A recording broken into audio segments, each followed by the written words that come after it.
اسرائیل کی غزہ میں اسپتال پر بمباری، عورتوں اور بچوں سمیت 500 افراد شہید۔ اسپتال میں بڑی تعداد میں بے گھر شہری پناہ گزین تھے۔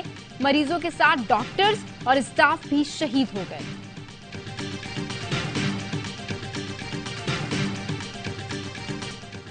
چیئرمین پی ٹی آئی نے فوج کے خلاف ٹارگیٹڈ پلان کیا۔ سائفر کیس میں مرکزی گواہ اعظم خان کا تحریری بیان۔ سائفر سے متعلق اسپیکر نے رولنگ چیئرمین پی ٹی آئی کی ہدایت پر دی۔ سابق وزیر اعظم نے سائفر معاملے پر اداروں کے خلاف مؤثر بیانیہ بنانے کو کہا۔ فارن سیکرٹری اسد مجید بھی چیئرمین پی ٹی آئی کے خلاف گواہ بن گئے۔ کہا چیئرمین پی ٹی آئی کے سائفر معاملے نے پاکستان کے کمیونیکیشن سسٹم کو نقصان پہنچایا۔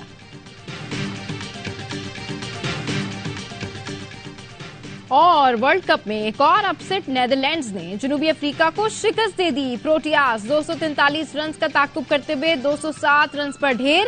دھرم شالہ میں نیدرلینڈز 38 رنز سے فاتح۔ نیدرلینڈز نے جنوبی افریقہ کو T20 ورلڈ کپ میں بھی ہرا کر باہر کیا تھا۔ ورلڈ کپ کے تمام میچز دیکھیے اے اسپورٹس پر براہ راست۔ وزیر اعظم کی بیجنگ میں روسی صدر سے ملاقات۔ روسی صدر نے کہا پاکستان کے ساتھ مختلف شعبوں میں تعاون کو وسعت دینا چاہتے ہیں۔ خطے کی معاشی ترقی کے لیے مل کر کام کرنے کی ضرورت ہے۔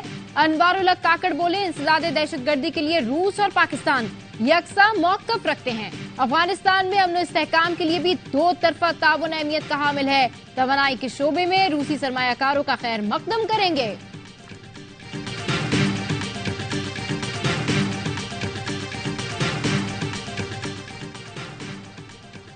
پاک فوج غیر قانونی معاشی سرگرمیوں کے خلاف حکومت کو ہر ممکن تعاون فراہم کرتی رہے گی۔ آرمی چیف کا کور کمانڈرز کانفرنس میں اظہار خیال۔ کہا ذخیرہ اندوزی، اسمگلنگ مافیاز، کارٹلز کے خلاف کارروائیوں کو مزید تقویت دی جائے گی۔ ملک کو معاشی سرگرمیوں کے منفی اثرات سے نجات دلائی جائے گی۔ شرکا نے غیر قانونی تارکین کو 1 نومبر تک ملک بدر واپس بھیجنے کے حکومتی فیصلے کی حمایت کی۔ آرمی چیف کی تمام غیر قانونی تارکین وطن کی باعزت محفوظ واپسی ڈپورٹیشن یقینی بنانے کی ہدایت۔ کانفرنس کے شرکا نے عزم ظاہر کیا کہ پاکستان کو غیر مستحکم کرنے والوں سے طاقت سے نمٹیں گے۔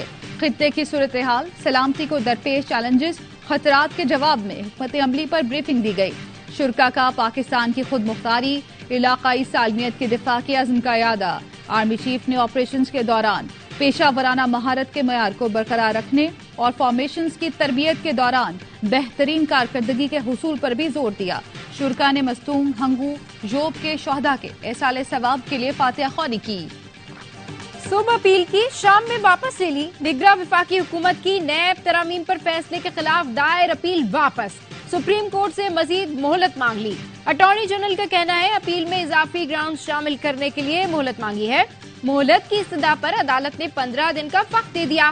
سپریم کورٹ نے 15 ستمبر کو 2-1 کے تناسب سے نیب ترامیم کو کالعدم قرار دیا تھا۔ فیصلے کے خلاف نظر ثانی دائر کرنے کا مقررہ وقت ختم ہو چکا تھا۔ پریکٹس اینڈ پروسیجر ایکٹ کے فیصلے کے بعد اپیل کے لیے اضافی وقت دیا گیا تھا۔ عام انتخابات کی تیاریاں، چیف الیکشن کمشنر کی زیر صدارت کراچی میں اہم اجلاس۔ انتخابات کی تیاریوں کا جائزہ لیا۔ راجہ سکندر سلطان نے کہا انتخابات میں فوج اور رینجرز کی مدد بھی لی جائے گی۔ غیر جانبدارانہ اور پرامن انتخابات کے لیے تمام وسائل بروئے کار لائے جائیں۔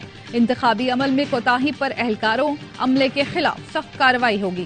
اجلاس میں 4 صوبائی ممبرز کی شرکت۔ چیف سیکرٹری سندھ، آئی جی، سیکرٹری داخلہ اور دیگر حکام بھی شریک ہوئے۔ چیف سیکرٹری سندھ نے تمام احکامات پر عمل درآمد کی یقین دہانی۔ کہا پولنگ اسٹیشنز پر تمام تر سہولتوں کی دستیابی یقینی بنائی جائے گی۔